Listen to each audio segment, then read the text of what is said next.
Olá a todos, sou o professor Bruno Luiz e vamos iniciar uma videoaula da disciplina de História. Esta videoaula é destinada aos alunos das turmas de 7º ano do Colégio Santa Rita.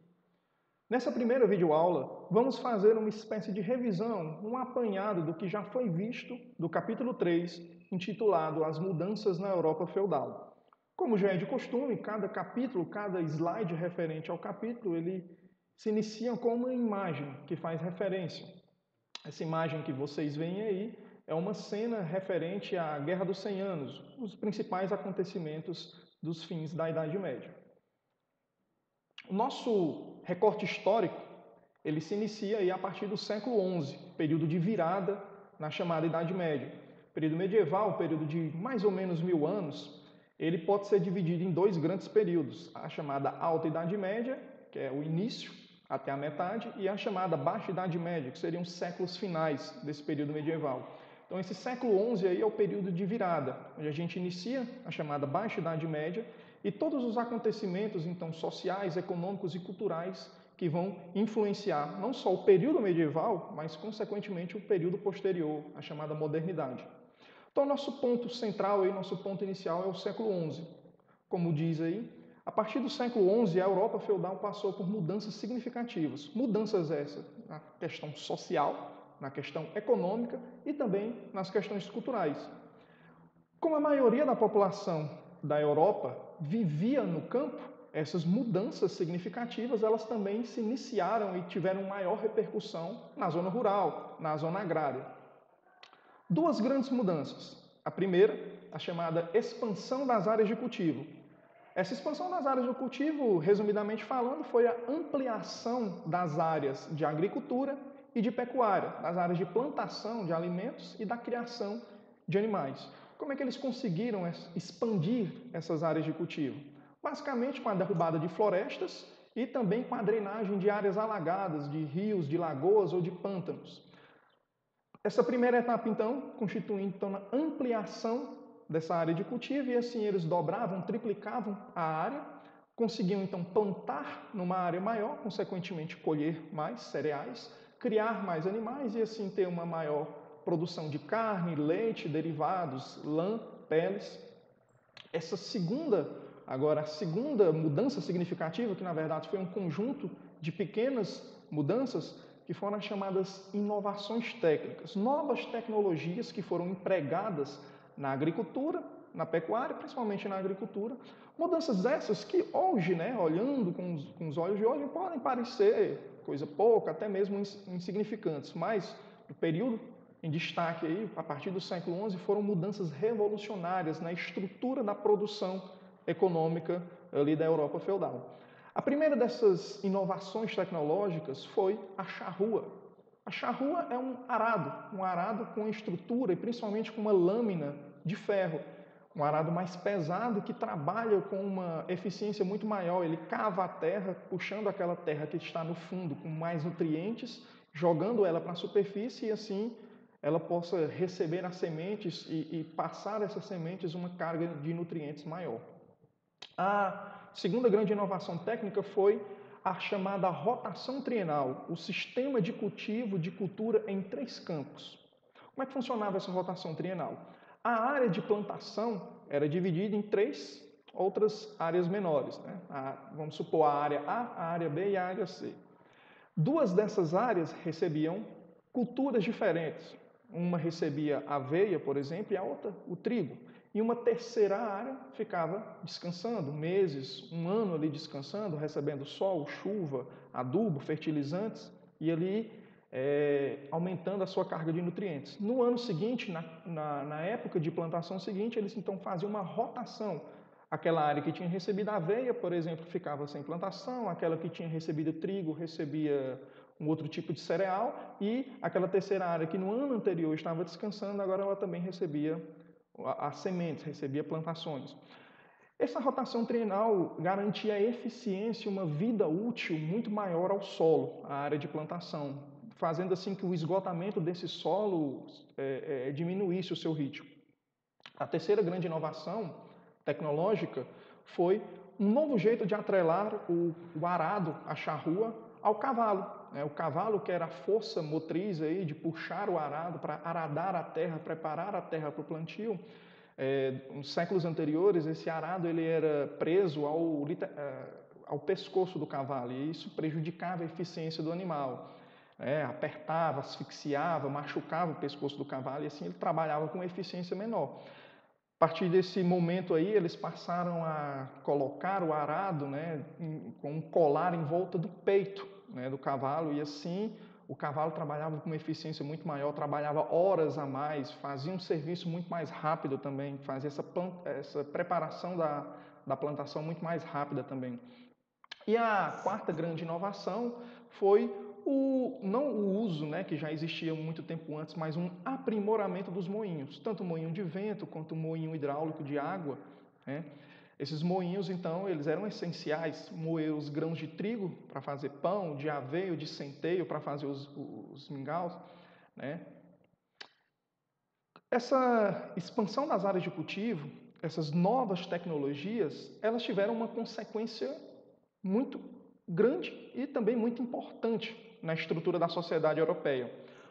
Agora eles tinham uma área maior para plantar, agora eles tinham novas tecnologias no campo, e isso gerou uma produção de alimentos muito maior. Então, se anos anteriores, um exemplo, um feudo colhia 1.000 sacos de trigo, agora com essas novas tecnologias empregadas, eles colhiam 1.500, 2.000 sacos de trigo, eles dobravam a produção. Com mais alimento disponível, a população passou a se alimentar melhor. Com essa alimentação melhor, eles passaram a ter uma qualidade de vida melhor também, e isso gerou, como consequência direta, um aumento da população na Europa. Então, nos séculos seguintes, foi se vendo um crescimento muito grande da população na Europa Ocidental. Temos aí algumas imagens relativas a essas novas tecnologias empregadas. No primeiro quadrinho, você vê aí o uso do arado, da charrua, fazendo a preparação do solo para receber as sementes. No quadrinho ao lado desses gráficos de pizza, eles fazem então uma referência em um esquema mostrando como funcionava a rotação trienal. Essa, digamos aí, rotatividade no cultivo, e ora parte da terra ficava descansando, ou no ano seguinte ela recebia as sementes para a plantação. No quadrinho embaixo aí você tem aí o esquema, a imagem mostrando como funcionava esse atrelamento do arado no peito do cavalo, que dava mais eficiência ao trabalho do animal.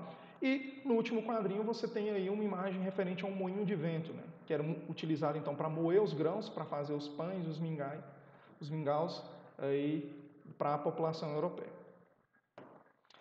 Como foi dito, o aumento, né, na produção de alimento gerou um aumento da população. Esse aumento da população teve como consequência direta um revigoramento do comércio e das cidades. A população crescia cada vez mais na zona rural. Os feudos ficavam abarrotados de pessoas e não tinha área suficiente, né, lotes de terra suficiente para todos esses trabalhadores. Então, cada vez mais as pessoas passaram a fazer o caminho inverso. Se séculos antes elas tinham saído das cidades e ido para o campo, no chamado processo de ruralização, agora elas faziam o processo inverso, o processo de urbanização. Elas saíam da zona rural e iam para as zonas urbanas. Então, houve esse revigoramento das cidades e, consequentemente, das atividades urbanas, do comércio, do artesanato. Então, com o aumento dessa oferta de alimentos, já não havia necessidade de tanta gente para trabalhar na agricultura. Muitos camponeses deixaram o campo e foram para as cidades trabalhar nas atividades próprias de uma cidade, como artesãos ou mercadores ambulantes, viajando de uma aldeia, de uma vila, de uma cidade para outra. Os moradores passaram a trocar o que produziam, né, por artigos das cidades. Então, começou a ter um aumento nessas trocas comerciais. Se num feudo ali vizinho, numa zona rural, eles produziam uva, vinho, por exemplo, e tinham esse excedente de vinho, eles trocavam essa bebida ali na vila, na aldeia, na cidade mais próxima, pelo que era produzido. Móveis, roupas, ferramentas, utensílios. Então, isso estimulou cada vez mais o artesanato, o comércio e a vida urbana. Cada vez mais pessoas procuraram, então, as cidades para trabalhar com essas atividades urbanas. Novamente, a partir do século XI, o comércio de longa distância se intensificou. começaram a surgir rotas comerciais de longa distância. No primeiro momento, o comércio era um comércio próximo, mas cada vez com o tempo passando, as décadas passando, o comércio foi se tornando um comércio de longa distância. E existiam várias rotas, né, comerciais que ligavam as regiões da Europa. 3 rotas principais, as que ligavam as cidades da Itália, como Gênova e Veneza, pelo mar até o Oriente Próximo, Constantinopla e a região ali da Terra Santa, e 2 principais rotas terrestres, uma que ligava o sul ao norte da Europa e outra que ligava essa terceira rota às cidades da Europa, do norte da Europa, entre si. Essa esquematização fica muito mais fácil, muito mais visível com o mapa. Nós temos aí as principais cidades, aldeias e regiões de feiras que existiam na Europa e as rotas, tanto terrestres quanto as rotas marítimas que interligavam essas áreas comerciais. Na Europa, né, como consequência direta aí desse aumento do comércio, das cidades, do artesanato, da vida urbana, teve o surgimento aí das feiras, as famosas feiras medievais, que têm algumas características parecidas com as feiras que ocorrem hoje nas cidades brasileiras, como a nossa cidade, por exemplo, a cidade de Picos, né, mas também tem algumas características próprias. As feiras medievais, elas duravam de média de 15 a 60 dias. Elas tinham data para começar, data para terminar. Era um evento, digamos assim, programado, marcado. De tempos em tempos, uma vez por ano, 2 vezes por ano, ocorria a feira naquela cidade, naquela vila específica. Então tinha dia para começar, tinha dia para terminar. Os comerciantes desmontavam suas barracas, suas tendas e viajavam para a cidade seguinte, para a aldeia, para a região seguinte, e ali eles montavam novamente suas barracas, suas tendas e começavam a vender produtos nessas feiras, então, que ocorriam em várias cidades, em várias regiões. Essas feiras aí eram um evento muito importante, claro, no primeiro momento econômico, mas até, por assim dizer, cultural. Havia trocas culturais entre as várias regiões da Europa.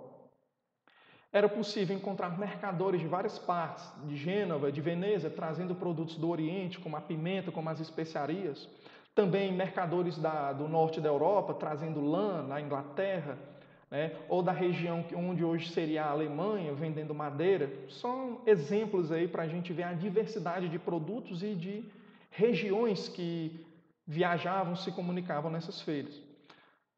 Naquele período, o continente europeu não era unificado monetariamente como hoje, que tem uma moeda própria, o euro. Então, cada país, cada reino, cada cidade, muitas vezes, tinha sua moeda própria. Então, era muito comum, né, quando ocorria uma feira, um exemplo, na cidade de Paris, na França, a cidade de Paris, na França, tinha sua moeda própria, mas vinha um mercador da Inglaterra, que trazia o seu dinheiro lá na Inglaterra, um da Alemanha, que trazia a moeda própria, ou de Portugal, da Espanha. Então, nessas feiras, além dos comerciantes, né, haviam também os chamados cambistas. Eles faziam a troca das moedas de um dinheiro, né, de um país, de uma região, de um reino, para outro. Né? E esses cambistas, né, eles deram origem aí aos primeiros bancos, por assim dizer. Temos uma imagem aí relativa às feiras medievais e nessa gravura você vê que se vendia de tudo um pouco, né? Tecidos, bolsas, alimentos, víveres, né? Animais vivos, espadas, armaduras, de tudo um pouco e de várias partes da Europa e do mundo conhecido, o norte da África, a Ásia, o Oriente. E temos uma imagem aí referente ao trabalho do cambista. Você vê que ele tem aí moedas de diferentes tamanhos, de diferentes cores, representando aí as várias nacionalidades diferentes dessas moedas e os valores. E ele fazia então a troca de uma moeda por outra, né? Fazia o câmbio, a troca dessas moedas. Então, gostaria de agradecer a atenção de vocês e encerramos aí a nossa primeira videoaula.